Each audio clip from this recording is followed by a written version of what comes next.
Esse canal é feito com a intenção de fazer o nome de Deus conhecido. Espero que essa palavra possa te alcançar de alguma forma e seja talvez a resposta que você tem pedido. Que Deus abençoe a sua vida.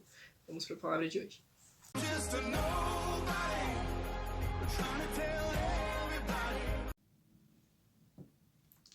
Saúdo a todos com a paz do Senhor Jesus, amém?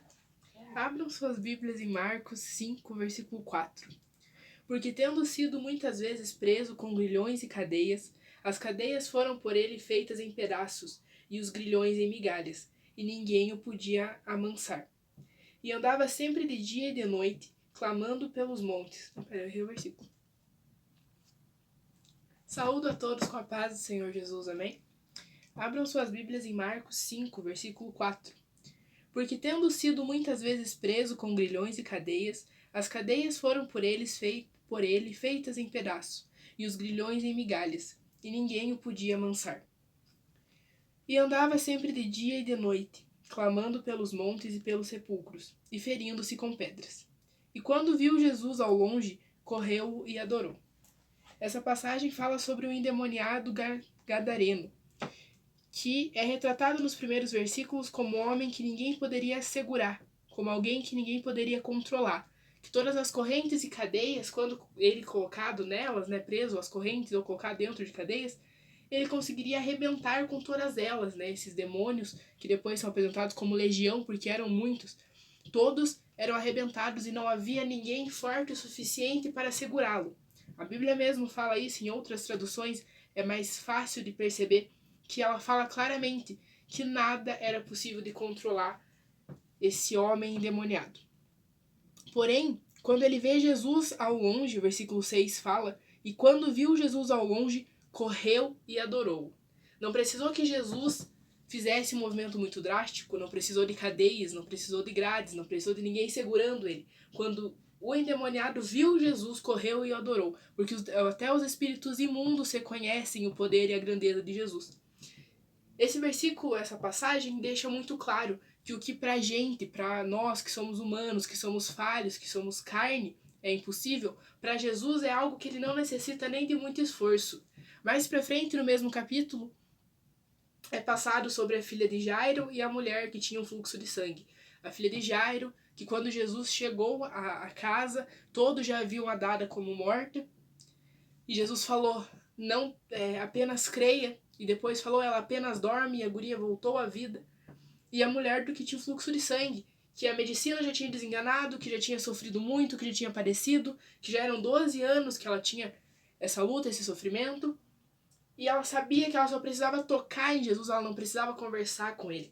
Isso mostra mais uma vez o que os seres humanos já tinham dado como morto, que era a filha de Jairo, ou o que a medicina já tinha dito que não tinha como, que era o caso da mulher. Para Jesus era uma questão simples, porque ele chegou, tocou sobre a guria e ela voltou. Ele falou ela apenas dorme.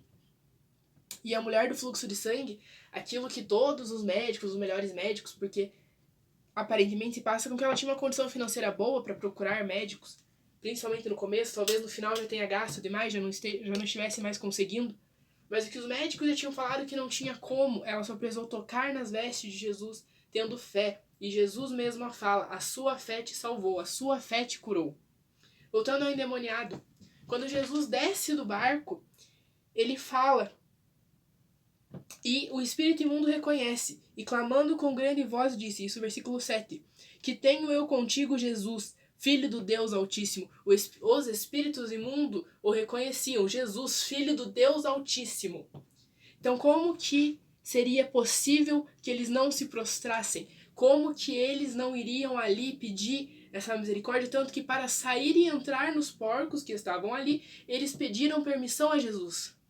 Porque Jesus, o Filho do Deus Altíssimo, o Senhor que nós servimos, é aquele que todos se prostram e o adoram, que espíritos imundos se prostram e o adoram. É aquele que é visível, que o que pra gente não tem mais solução, que o que pra gente não tem mais jeito, que das nossas formas já não funcionam, porque aprisionar aquele endemoniado era a parte mais simples, era a parte mais humana, vamos colocar assim. Só que não tinha como, porque nenhuma corrente o segurava, nenhuma cadeia o segurava.